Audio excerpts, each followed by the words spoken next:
Good evening, Jeopardy fans, and we are live here on hashtag Jeopardy Live Panel, presented by thejeopardyfan.com.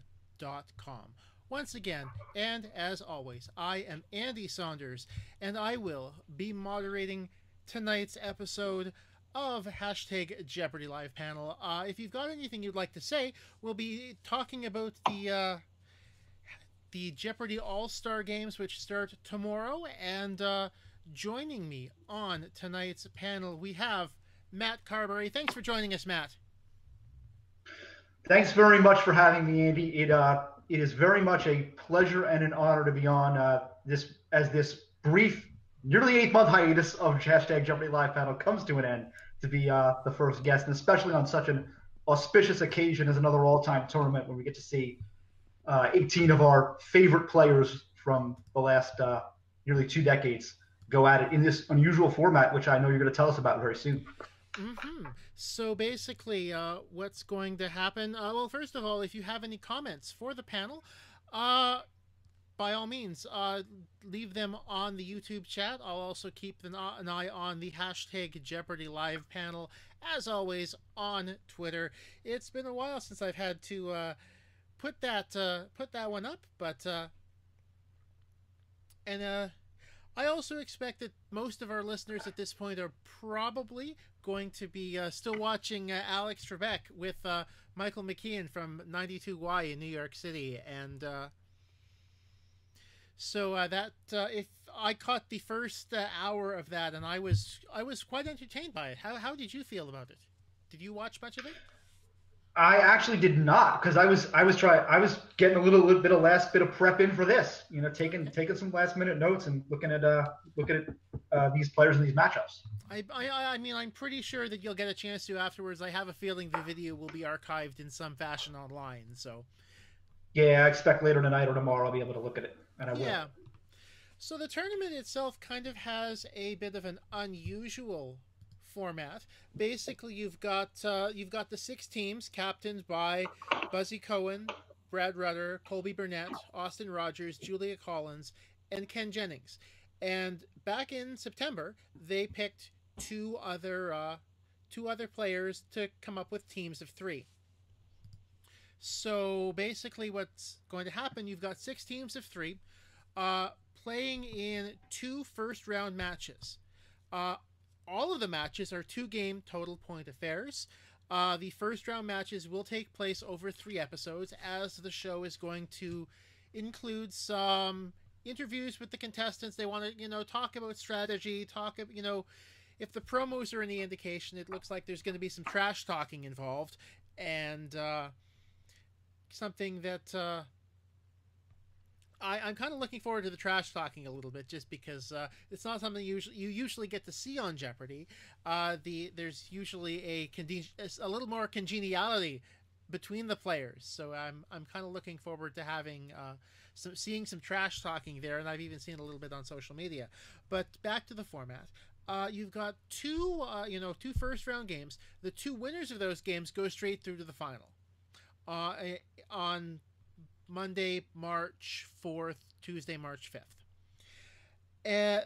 The 3 next highest losing scores, so the 2 second-place teams and the highest scoring third-place team, will go on to a wild card match.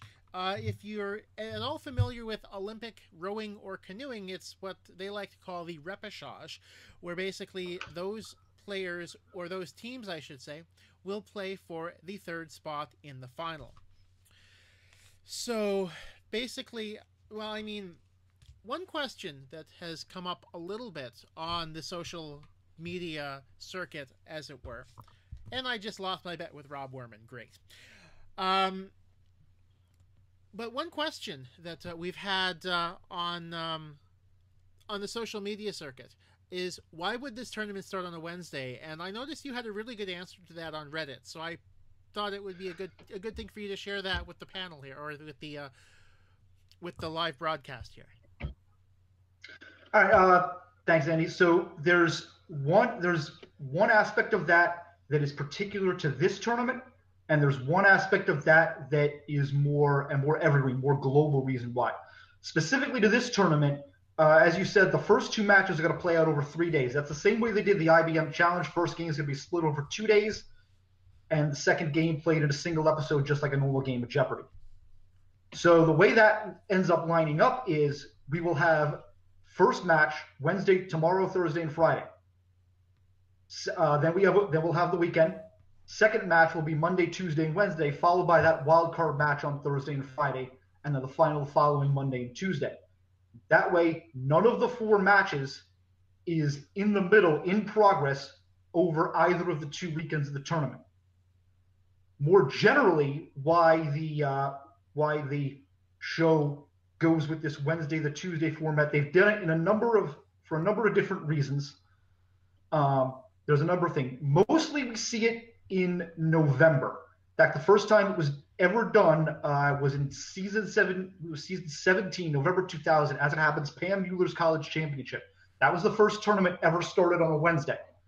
And it was started, you might notice 2000, that was presidential election year. So they started the tournament the day after Election Day. The other part of the reason why they do so is in a lot of years there are only 16 days between Election Day and U.S. Thanksgiving Day, so they want to be able to get the tournament in that time, that block of days, to avoid any sort of widespread preemptions on either Election Day or Thanksgiving. You don't tend to see this much in terms of, say, odd numbered years. For example, the last Tournament of Champions, that one played out over a standard Monday to Friday, and we had the second quarterfinal Election Day. The other part of that, and the reason why we've also not always seen it in November, is the fact that Monday and Tuesday are higher viewership days of the week than Friday. So that way, by getting the final onto Monday and Tuesday, you get more eyeballs on it, and as opposed to having that deciding game on a Friday, which is generally the lightest day of the week. Great example of this was the $1 Million Masters. It's the only time they've ever done that in a May sweeps period back in 2002. And looking at some data here, they also did it a couple times in February. One was immediately prior to the Ultimate Tournament of Champions. I think in that case, that tournament took up a whole block of months, so that way they had the final of the UTOC Monday, Tuesday, Wednesday, again, to get more eyeballs on it. So that's why unusual, while it's a departure and it's rarely used, departure from normal procedure, that's why we're starting on a Wednesday and ending on a Tuesday for this 10-episode block. Mm-hmm. Thank you so much for that, and that's absolutely correct. One thing I didn't mention in the format as well, if a player plays in the Jeopardy, Double Jeopardy, or Final Jeopardy round, one player on each team per round, by the way. If a player plays in Single Jeopardy, Double Jeopardy, or Final Jeopardy, they cannot play the same round in the second match. So, for example, if Alex Jacob was to play Single Jeopardy in the first half of the game, he couldn't play Single Jeopardy in the second game of the match. He would have to play either Double Jeopardy or Final Jeopardy. So yeah, you'll definitely see that come into that format quirk come into play as far as when we look at these teams, because certain players have certain strengths in certain rounds. Right. And so, like, if you have a Final Jeopardy specialist, you can't have them play Final Jeopardy both games. Mm-hmm. Also, I would be remiss if I did not mention that there is the Lindblad Expedition Sweepstakes. Everyone picked their fantasy teams back in December, or many people did. I personally did not, for reasons of eligibility, but namely, player or viewers get entries based on the number of correct answers or correct responses their players give during the tournament. I went into the official rules and found this. If you give during the Single Jeopardy or Double Jeopardy rounds, a correct response is worth 1 point. If your player gets a Final Jeopardy correct, you get 10 entries into the sweepstakes. So that's also a good way of evening out the number of entries amongst players. And leveling the playing field a little bit more when it comes to picking Mhm. people. But yeah, so let's get into And just yeah, just one more thing before we start with the teams. Let's talk about that money aspect. So okay. what we've got here is split. The team would presume would be split evenly between each members. Of course, the big one they've been hyping $1 million to the winning team, 300,000 for second, and 100,000 for third. I have not seen anything as far as what the three teams that don't reach the final are going to get. I don't know if you have, Andy. I actually have not heard anything Mm-hmm. about money for those who have not made the finals. I assume there will be something token in the Yeah. neighborhood of like 5,000 or 10,000 a person, but I have no idea. Yeah, I was thinking 30,000 to the each of the two teams that go out in the wild card round, and then 15,000 to that team that goes out in the first round. Kind I of similar should to a normal TFC. I should also say that this is complete speculation at this point. We have heard Absolutely. absolutely nothing Yep. from the show on that. I presume this is Yeah. something that may come out during the tournament itself, but until that point, really, we do not have any idea on that. Are you ready to Yeah. start talking about the teams? Oh yeah. Let's do it. Okay, so let's start off here with let's start off by talking about Team Buzzy. That Team Buzzy, captained by Buzzy Cohen, and basically, Buzzy is the 2017 Tournament of Champions winner. He had first pick. He picked Alex Jacob, the 2015 Tournament of Champions winner, and he had the 12th pick in the draft, and that ended up being Jennifer Giles, the 2015 Teachers Tournament winner and 2015 Tournament of Champions quarterfinalist. As you can see on the screen here, I've also put up the numbers my prediction models put out for how I think they will do in not only their first round match, but also their chances of winning the tournament, as well as their average position amongst all of the simulations. Basically, they're the one team where it seems to be very much even across the board. 33% chance to win the first game, about 1 in 6 to win the tournament. Average position is about 3.5, somewhere around there. Um, let's talk about strengths and weaknesses a little bit on Team Buzzy. Matt, what strengths do you think that team has? Well, the one I particularly identified, you kind of alluded to it in your thoughts in the preview, but the one thing that strikes me about Team Buzzy is this team is hungry, and it starts from the captain on down. You look at Buzzy Cohen. You think he came from behind with that big daily double in the second game of the TOC final, and he wins the TOC. And what does he do after that? He goes out and wins this weightlifting championship, national AAU. I think it was a deadlift championship. So, and of course, his famous line to Trebek about taking his job, "Get scared." So, Buzz has got the drive. You talked about Alex Jacob as well, about him wanting to get into that conversation of that truly top echelon of Jeopardy players who have ever played this game all time. And so that's been talked about. And then you alluded to Jennifer as well. And it goes beyond the fact that she was the 12th and final pick in the draft. A lot of the commentary when this lineup came out before the draft said, people were thinking that they would not have put her in that set of 18, or that but for player X not being there, she wouldn't. None of that matters. All that matters is that she was, and that she has and that she is, she won a teachers tournament, performed extremely well in that teachers tournament back in 2015, and she's going to make a great compliment to those two titans in Buzzy and Alex. And one thing I certainly found when I started digging into the numbers a little bit deeper, Jennifer did really, really well on those high valued clues at the bottom of the board in her Tournament of Champions quarterfinal against, I mean, it was against, she got paired with Matt Jackson, and Yeah. she had a pretty, I can't remember the exact Coriat score off the top of my head from that quarterfinal, but considering she was playing against Matt Jackson, she did a really good job, and I think she really is going to hold her own in this tournament, especially and be a much stronger third player than a lot of people are kind of expecting at this point. Absolutely. Look at that TOC quarterfinal. It was, yeah, as you said, against Matt Jackson. I'm clicking through. Well, the Coriat was 10,400, but to your point, it was John Schultz that she was against as well. That was the infamous one. I believe that was the one where the buzzer got broken. Yes, I believe that was in fact the yeah. game where that was the John Schultz broke the buzzer and caused like a massive delay in the taping of that quarterfinal because they had to replace the buzzer mid-game.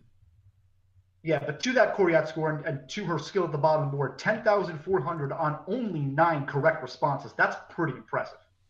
Right, which means that she's going to be picking up a lot of stuff that possibly her other opponents may not be able to get. So that's going to be something that will prove beneficial for Team Buzzy for sure. Now, if this team had a negative, what do you think it would be? Well, this was one point where the simulation model you employed might run into a little bit of a problem because that weakness appears to be Final Jeopardy. But looking at those, you got Buzzy, who was 8 out of 14, but 4 of those answers were not serious. Those 6 incorrect answers. Alex, clearly the worst of the 18 in the tournament, 2 out of 11, same thing. 4 of those were not serious answers. 3 of them in the Tournament of Champions. Didn't matter. He had locks in all 4 games. Jennifer was 3 out of 5. But going back to that TOC quarterfinal, do you remember what that clue was in that final? I seem to recall that being an incredibly difficult clue regarding the term PC. Exactly, pretty much an inscrutable clue. So that definitely it kind of mitigates against it. But it seems to me that what seems to be a relative weakness in Final Jeopardy could be a problem for them. Obviously the numbers bear that out, but I also think that certainly this is a team that I don't think they're going to be putting Alex in Final Jeopardy. I very much had the same thought. Yep. Alex is too strong on the buzzer. His strategy is too good. They're going to have him play a single Jeopardy round, a double Jeopardy round. They're going to give Jennifer a final. They're going to give Buzzy a final. I mean, assuming, if it happens to be that, day 2 of the finals, Team Buzzy is there, you can be guaranteed that it will be Buzzy who will be facing that day 2 final Jeopardy. Possibly, he wants that $1 million on his stick. Mm-hmm. And he most certainly does. So, and again, yes, he's 8 for 14, but four of those answers were not serious. So essentially he's 8 for 10. And I think that anyone who underestimates Buzzy's ability in Final Jeopardy does so at their peril, for sure. Anybody who underestimates Buzzy's ability in any phase of the game does so at their peril. Right, he's certainly a player who outplays his numbers. That's for sure, and I think that may be a theme as we move on to our second. Yeah, speaking of outplaying your numbers, we're going to move on to Team Colby, who had Colby described it in the. I read the Chicago Tribune preview by Tracy Swartz, and basically Colby described. That his, the 5th pick is having it seemed to be the most difficult of the spots to pick from because the top players are all off the table, and basically he has with the number 5 pick he picked Pam Mueller, who, as you can see here, semifinalist in every single tournament, semifinalist or better in every single tournament she's played in. Alan Lynn was the surprise, finishing second in the most recent Tournament of Champions. Colby himself has won 2 tournaments. He made semifinals in Battle of the Decades. This is a team that plays well in tournaments. Now, whether that translates well into this tournament, maybe not. I'm not sure. But what do you think the strengths are for Team Colby? I thought it was kind of similar. I think that just the words I wrote down, knows how to win, or maybe to be more precise, knows how to get deep. You mentioned Pam getting at least to semifinals in every event she's been in, and of course it was. If she's watching, I am going to utter the word interregnum because she was one final Jeopardy away from getting to the final of the UTOC. Jerome Vered got it; he went instead.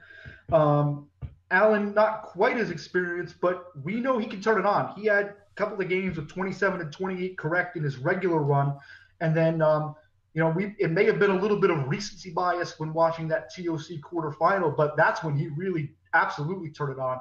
He put up 27 right in a quarterfinal against Austin Rogers, and of course beat him, sending Austin down to the wildcard ranks. So this is a team.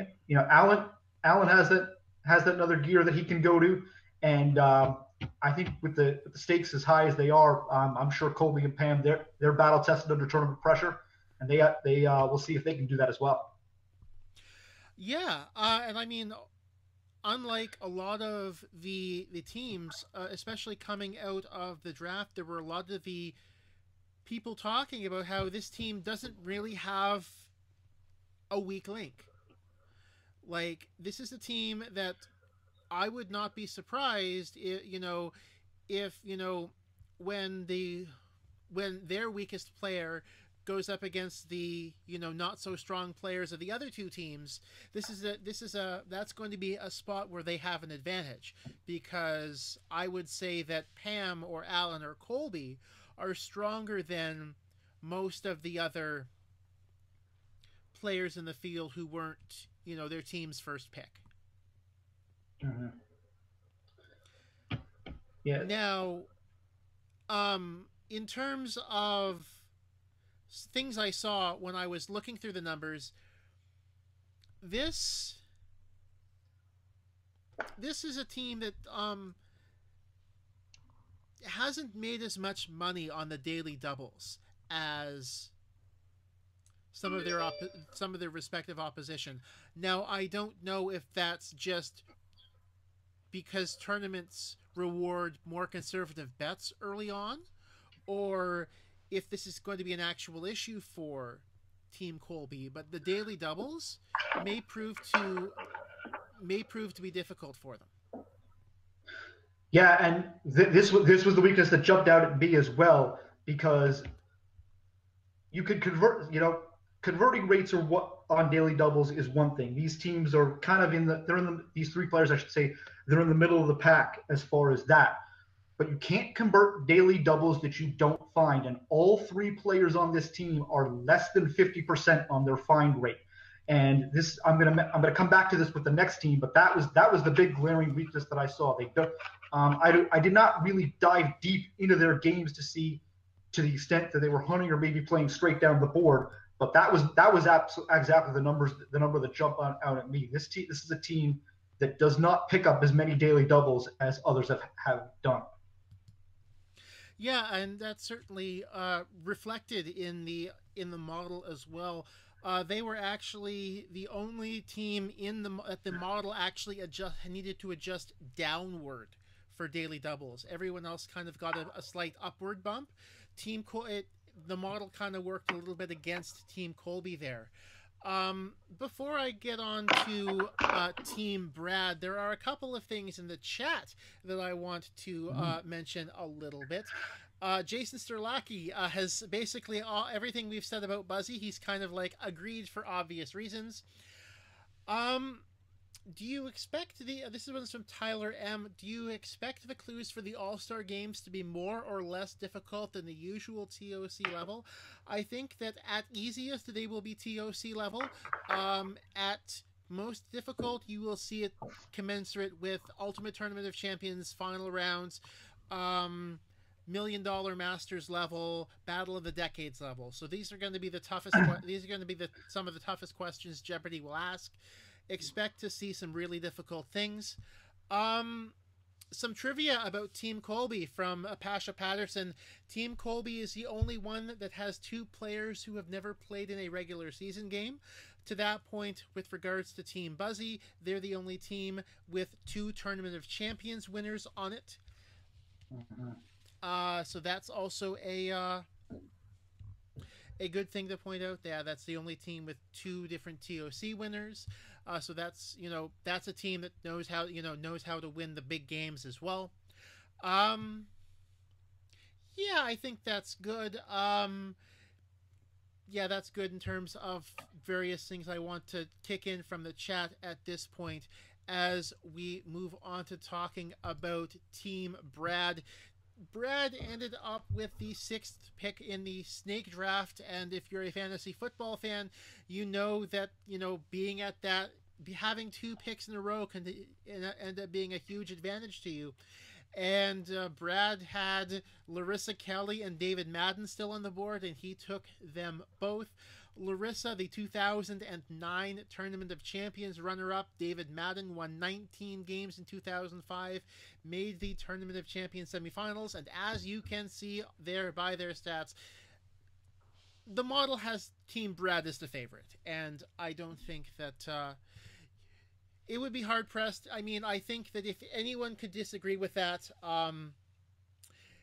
it would be somebody who had said that Team Buzzy was the favorite. So what do you think, Matt? Team Brad the favorite? Absolutely, I concur in that. You talked about this team being stacked, and 2 points I want to add to that. One is I think something that you said during the live draft back in September, that waiting there with the 6th pick for Brad were the 2 people of those 12 possible picks who write and edit trivia for a living.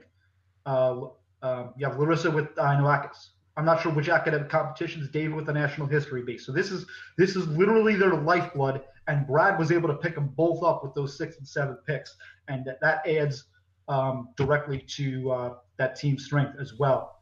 And of course, other thing you mentioned in your thoughts with this team is maybe there are some newer fans of the show were around in maybe 2008, 2009 frame. They didn't catch that one preliminary game back in the Battle of the Decades. If you don't know how good Larissa Kelly is, you're about to find out. Mm-hmm. You have 19 wins for Brad, I should say for David in regular play. 19 match wins for Brad overall, never lost to a human. Number that stands out to me for Larissa, 37,100. That was her average victory total in her 6 regular play wins, over $222,000 in total during that 6-game run, and she came up just short of Tournament of Champions as well. Larissa Kelly is the real deal and is going to really, I think, complement Brad and David well. Absolutely, and basically what this is going to do is this is going to allow, having Larissa there as these, I hate to say it, but you know what?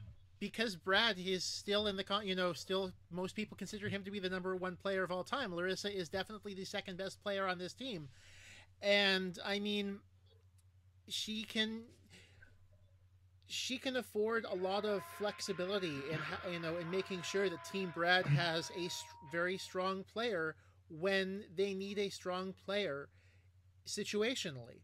Like, if Brad wants to take that last final Jeopardy in day 2 of the final, okay, Larissa plays double Jeopardy. I'm envisioning a situation where we have Larissa versus Alex Jacob, and that will be quite a battle, I think, if we happen to see that. And yeah, as Jonathan Graham was just mentioning in the chat, who do you think gets assigned to Final Jeopardy on Team Brad? And he feels sorry that they only get one question to answer that game, because that's everyone, it seems to be like this is a team where every single player probably deserves a round at all times. Yeah, definitely. Something going on in the chat a little bit, a couple of questions. Do you think Final Jeopardy is a weakness for Larissa? I certainly don't. I recall, I believe she only missed 2. I know she was perfect in terms of her regular run. And we get the Team Brad tab up here. Yeah, 7 for 7 in her original run. The only ones she missed were that one in day 2 of the TOC final, the one that cost her that 2009 TOC, as well as the one in her Battle of the Decades preliminary round game. So that's an overall 10-2 in terms of that. And yeah, Larissa was leading that BOTD quarterfinal, losing it. That's what allowed Russ Shoemaker, and that was a very tough one. A little bit of a history and math. The category was Monarchs, but not by no means certainly a final worthy of the kind of material that we're going to see in this tournament. So yeah, I would, if Larissa is playing at a final, I have no qualms about her ability to handle it at all. Okay, and yeah, I'm completely agreeing with you there. I mean, yeah, she missed second day TFC and Battle of the Decades, but those are literally the only 2 Final Jeopardy questions she has ever missed. Mm-hmm. And so basically, this is a team that really, there's no real weak point. One thing that I've noticed amongst Brad, it always seems like most of the tournaments he's played in, you have one chance to take him out, and yeah, you'd better hit that chance. Like, for example, round 3 of the Ultimate Tournament Champions, Steve Chernikoff, Michael Rooney, they had that chance and they did not take it. Leslie Fratis in the $1 Million Masters had that chance, didn't take it. I mean, Ken Michael and Roger. Michael Dupay in the Battle of the Decades, that first round game in the 90s week. I think they were tied on going to the last clue it was a lock tie going to the last clue of Double Jeopardy, and Brad got it to get a lock, and he missed final, and Michael got it. So if Michael had been able to get within striking distance, he would have beaten Brad in that first round of the BOTD. Right. So you've got, Brad will give you an opening. He will give you one opening. If you want to beat him, you'd better take it, because you will only get that one chance. Mm-hmm. So that concludes the first of our first quarter, or our first round match. Anything you want to add? Actually, yeah, I wanted to add on Team Brad about something. You were talking about, is there a weakness with this team, and you alluded to one. David Madden has the longest layoff of anyone in this tournament. Hasn't stepped on stage 10 in 13 years, since the 2006 TOC. That's a TOC that he did not even make the final of, and this is another cut. Not being in the Battle of the Decades, this is going to be another cut. So it's going to be interesting to see how he responds to him. The other thing about David, this kind of goes back to what we were talking about with Team Colby. They were not good at finding daily doubles. David Madden lived and died by them. He found 70% of them overall throughout his run. And in his regular play loss, he didn't find any. In that TOC semifinal, he only found one in the Jeopardy round. So he's someone who's going to be looking for them, and he only missed very few. I think it was 95 or 96% was his conversion rate on the daily doubles he did find. So he's one. If he finds them, he'll capitalize, and that'll propel. But if they can be kept away from him, that is one possibility that might lead to an opening for opponents. Mm-hmm. Before we go on to turn our second first round match and the other three teams. A question from Jonathan Graham. Do we think initials to Roman numerals to numbers, do we think that will make a comeback? I hope it does. I hope it does, and I think it will. That was, I believe that was the two, it was the Battle of the Decades and then the 2014 TOC were the two times we had that. I don't remember this. I know we've had it a couple of times. I just don't remember the second instance of it. I think it might have been. Yeah, it might have been that 2014 TOC final that Julia Arthur and Bed had to deal with it. Mm-hmm. And I think, Ken Jennings had to deal with it in the first instance. Well, but yeah, absolutely. He dealt with it pretty well. He certainly did. Maybe another possibility, another one of those Johnny Gilbert sings the hits or speaks the hits.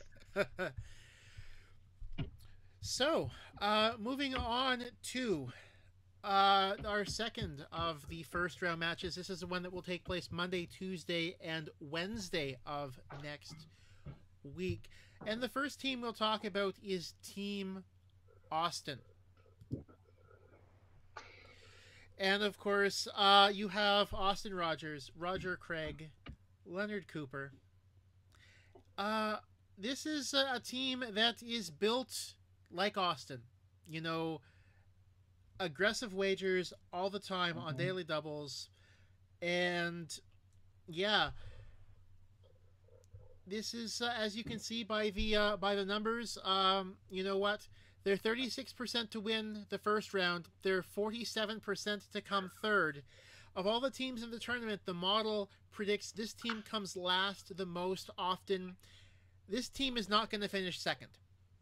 It will win or it will come third. This team is not going to finish second. It will be exciting, especially if they find the daily doubles. You will see big numbers coming out of their mouths. I guarantee it.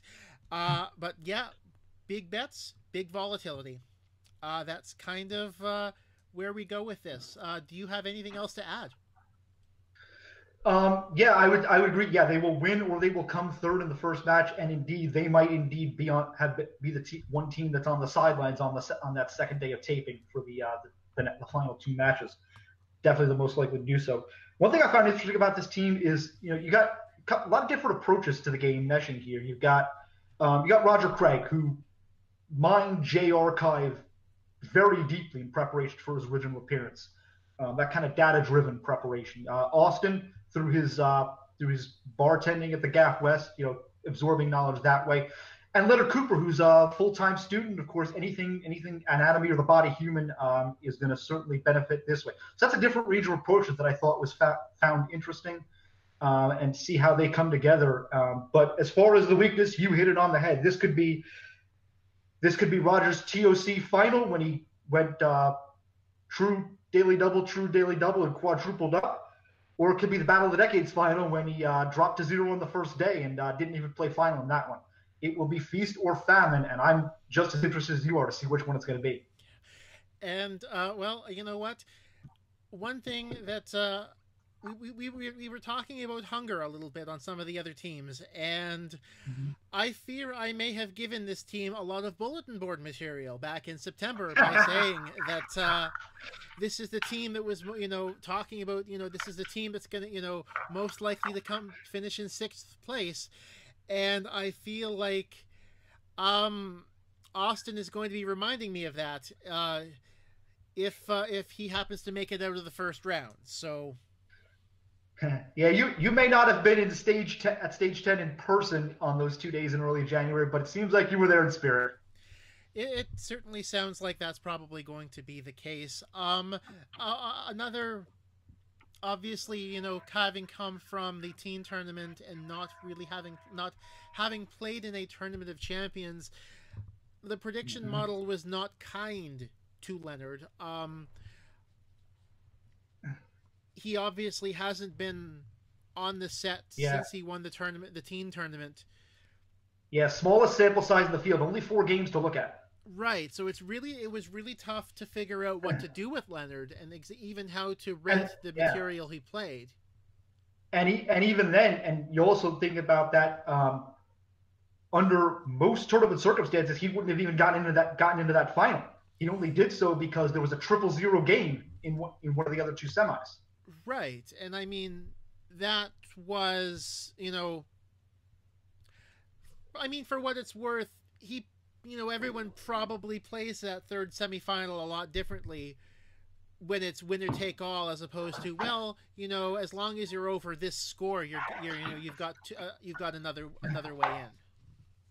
Yeah. The players wouldn't have been sequestered for that game. They would have known that there was another spot open potentially, and known what the threshold was. Right. So that completely. So I mean, basically, it became a matter of just, he did enough to advance, and that's kind of all. Yep.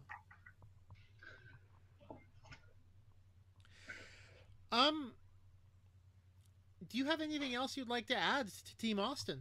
Or I think we kind of covered it with. I think we did. With feast or famine. Yeah, they're going to go big. It remains to be seen whether that's what's going to make them go home. Mm-hmm. So let's move on to Team Julia. We've got Julia, who won 20 games in 2014. The Tournament of Champions winner. Tournament Champions third place. Ben Ingram was that tournament's winner. Was the first pick of Julia. They had kept pretty close to after the tournament. So when Ben was still on the board at pick number 4, Julia definitely went for somebody whose playing style she knew really well. And also Seth Wilson, 12-time champion from 2016.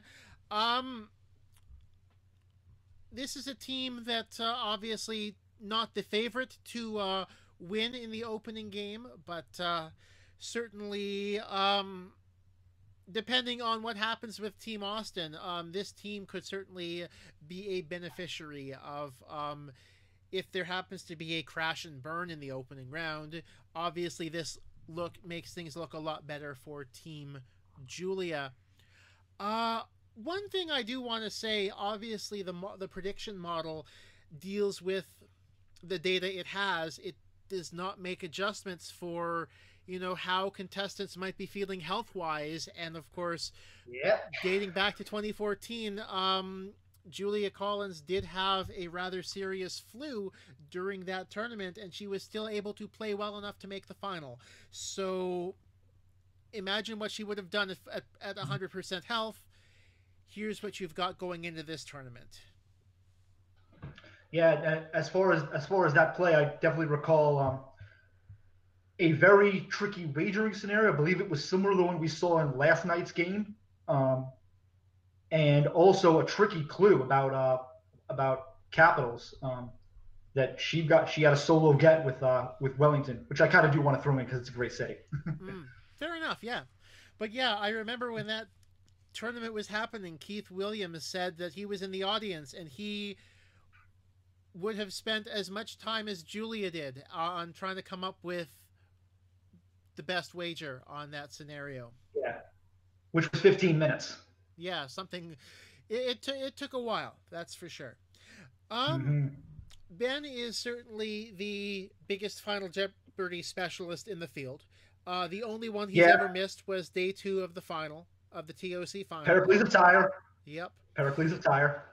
For what it's worth, I got that one playing at home, but that's all I'll say about that one.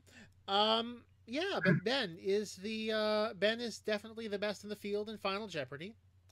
But he can't play them. He can't play them both, and that's the weakness I identified with this team. Right, he can't play both Final Jeopardies, and he's not the strongest on the buzzer either. Arthur Chu kind of definitely dominated on the buzzer in that TOC final. So that absolutely. Yeah.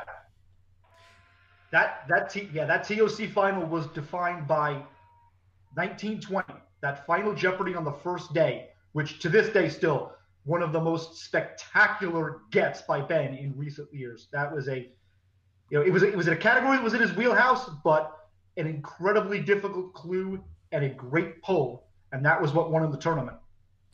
Oh, absolutely. That's something completely that I at home was absolutely stunned by what I had seen, and I was not a lot surprises me in this game anymore, but that did. Yeah. As far as strength, a strength of this team, I mentioned a weakness, a strength. Um, we talked about Team Austin. We talked about variance. This team is the exact opposite. There's just a lot of steady play with all three players of this team. We have, I was looking at their regular play runs. Julia had one game with 37 correct, but I didn't see really any numbers in the regular play below 15 correct in any game, and mostly peaking out in the high 20s. So just kind of a slow and steady, and you also see that in terms of Julia's money total as she went up through the games, through those 20 games, towards it's kind of in line with David Madden. I think David had about $2,000 more in one fewer win, but it's not anywhere up near where Matt Jackson or Ken Jennings or Austin Rogers was. And as far as this is a three-person team. Let's not sleep on Seth Wilson either. I say this because the thing that, of course, first came to mind with me and Seth Wilson is, I'll put it this way: whatever he takes of his share from this tournament, I think he should go buy some yarn, specifically some Jeopardy sourced yarn from Miranda Prince, because without that wager, Seth's run gets cut in half. He's only a 16 champion, still gets to the TOC, but you'll notice Seth Wilson is a Jeopardy All-Star. Lisa Schlitt, Andrew Powell, Hunter Apler, Pranjal Vachaspati, not Jeopardy All-Stars. So that's one case where the breaks of the game really do play into things. But in those games, he was still very consistent. A lot of 27s and 28s rights as that regular run continued on. So he's not a slouch and not someone to be overlooked. And I think with that ninth pick, Julie made a pretty good one. Oh, absolutely. Julia made a really good pick. And I mean, for what it's worth, Seth in his fifth game, made a very similar wager to the wager that ended up defeating him at the end of his run. Yep. And yeah, $0 wager. So I mean, it worked in that case. Yeah. It worked on day 5. It did not work on day 13. But yeah, no, basically. But I mean, between Ben and Seth, I think that this team has the strategy part of the game pretty well worked out. Absolutely. And of course, that says nothing about Julia's strategy either. Julia is one. Sorry, I should have been. I don't want to slight anyone. In the discussion here. We'll overlook that she put a lock at risk, and I believe it was her 8th game. Her strategy has been generally very good as well. Yes, it has.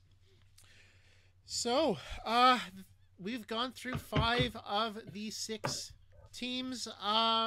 One more to go through, and that is Team Ken. That one, Ken Jennings, Matt Jackson, Monica Tew, and you have got, Ken had the number 3 pick, and he picked, I would say, the most Ken-like player in the field, that being Matt Jackson. Yeah. And coming on the board at number 10, he picked Monica Tew. Monica he was familiar with Monica from 500 Questions, the opening match of season 2. Monica ended up winning that one, so I think that seeing or knowing that that Monica had beaten Ken, I think it's probably a good thing that Ken got her on his team as opposed to letting her fall to either Team Austin or Team Buzzy. Yeah, this is a team that will be well prepared in the event that we get a category of countries that border France. That was the battle question on which Monica put Ken out of 500 Questions. Yes. Well, I mean, you never know. We could very well see that in the tournament. Yeah. One thing I noticed when I was looking through, Monica is actually 5 for 5 in Final Jeopardy, and that record in Final Jeopardy is pretty much why she won her tournament. And so, in other words, that's kind of why she's here, is because, hey, she's 5 for 5 in Final Jeopardy. Ken's record obviously speaks for itself. He's won 74 games and pretty much has demolished everyone not named Brad Rutter. And of course, Matt is, of anyone who's been on the show since, it feels like Matt Jackson played the game, or his stats were the most similar to Ken's overall, in my opinion. Yeah, you're looking. Yeah, and that buzzer strength is one I think where we definitely see eye to eye on this one, particularly as regards Matt and Ken. Ken had 65 locks out of 75 in his original run. I believe Matt had 11 out of 14. So that's where you definitely see those similarities come into play. And as far as the weakness, that kind of speaks to that as well. This is a team. I mentioned all those locks, particularly those two players. This is a team that gets out front. They're front runners. If opponents can put them in difficulty, or even themselves put them in difficulty, how are they going to respond? And they may not.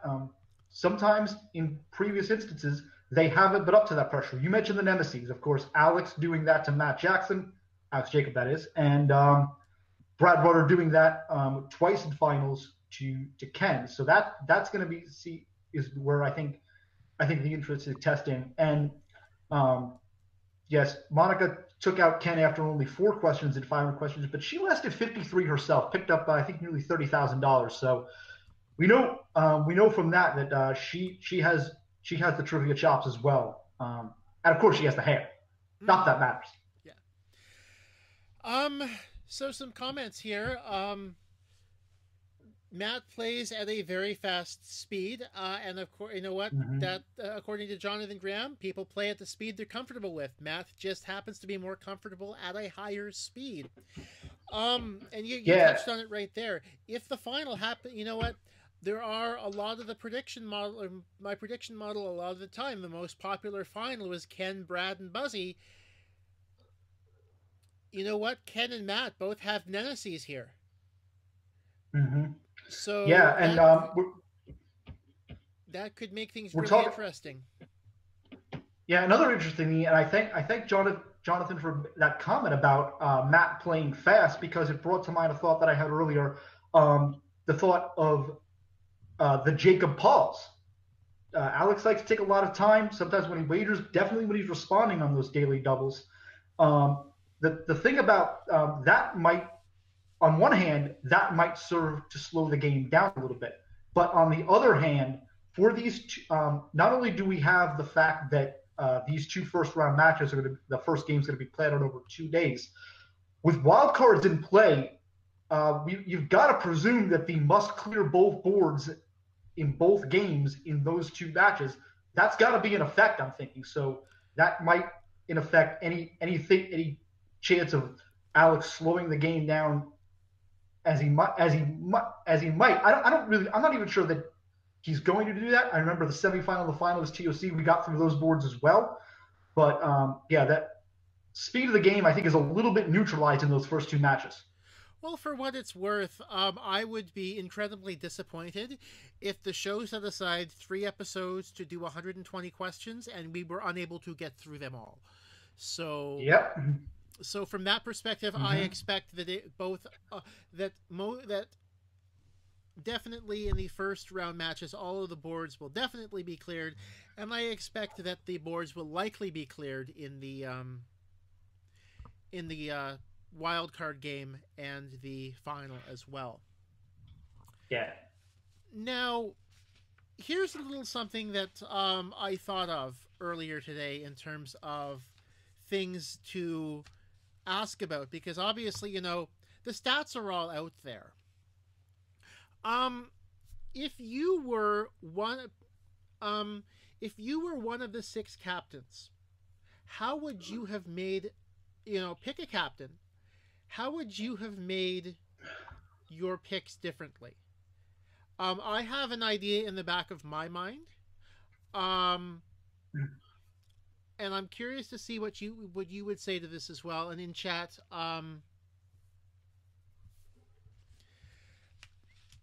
if you were one of the 6 captains, put yourself in any of the 6 captains' shoes with the exact spot they had, what picks, if any, would you have made differently?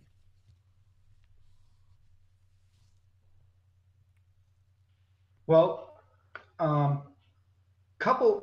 had 2 thoughts on this. One is coming down the board. Let's say I'm gonna put the Colby Burnett. Well, both of these we're going to be in Chicago area for both of these. So Colby, having taken Pam at 5, I thought it would have potentially been interesting to see if he had then taken Leonard at 8, just for the fact mainly that you then have a teacher's champion, a college champion, and a team champion all in the same. Because you mentioned regular play. That would give you an entire team where none of the players had regular play, and also had that. Well, I don't really know how much more tournament experience it really adds, because with Leonard you don't really have a whole lot in that respect. The other one was looking up at Team Julia with that 4th pick. I think it would have been, I understand the camaraderie that she has with Ben Ingram, having shared that 2014 TOC with him. But if one thing I did notice, the 5 women in this tournament are all on different teams, and Julia runs a charity dedicated to this. I mean, I'm thinking Julia taking Larissa at 4. That would have been it would have made for a little bit more interesting storyline in that respect, and also would have given her a killer option as far as gameplay. I'm going to take that second thought, because when I came up with this question, I had an answer in mind. And you've taken it one step. I'm going to take it the second step, and I would have said, in Julia's spot, Larissa at 4, Monica at 9, for that exact reason. Yeah, she'd go. Monica would go back up against Ken Jennings, potentially, yeah, possibly in one of the rounds, another chance to take him out again. But for that, one thing in the chat, captains will regret letting Larissa fall to Brad. According to the prediction model, you know what? It's hard to disagree with you. I would say that there would be 4 captains who might regret letting Larissa fall to Brad. I think that Buzzy made the best choice at the number 1 pick, picking Alex. I think that Alex was the best player. Well, the model, I think this surprised Alex a little bit when he realized today that my model put him top out of all 18 players. But, yeah, I saw that tweet. But he brought the goods to the last tournament, his Tournament of Champions. And if anyone in this field is able to go up against Brad Rutter and, dominate a round, I think that is most likely to be Alex Jacob. Yeah, I think you're absolutely right. And yeah, I can certainly understand. It makes total sense for Buzzy to pick Brad at 1. And I don't think you're going to talk Austin out of Roger Craig or Ken out of Mac Jackson in either 2 and 3. I think those were the picks that they would feel that they had to make. Well, from Austin's perspective, obviously Austin built that team in his image. Yeah. And same thing with Ken, I think, taking Mac Jackson, as we talked about before. Exactly. Matt is the most Ken-like person, or Ken-like player in the field. And it just, but yeah. Again, absolutely nothing against anyone. I just thought it would have made a really good storyline. To have had Julia picked Larissa and then Monica. Pasha Patterson in the chat says, though, on the complete other hand, spreading the 5 women players among different teams means a woman has the best chance of winning. Which is something which is an excellent point, and something I hadn't really given a lot of thought to. Neither had I. Absolutely. do you have anything else on your notes about the tournament that you think we should bring up before we finish and or the tournament gets started? Um, not about tournament, but there is something that I think we should.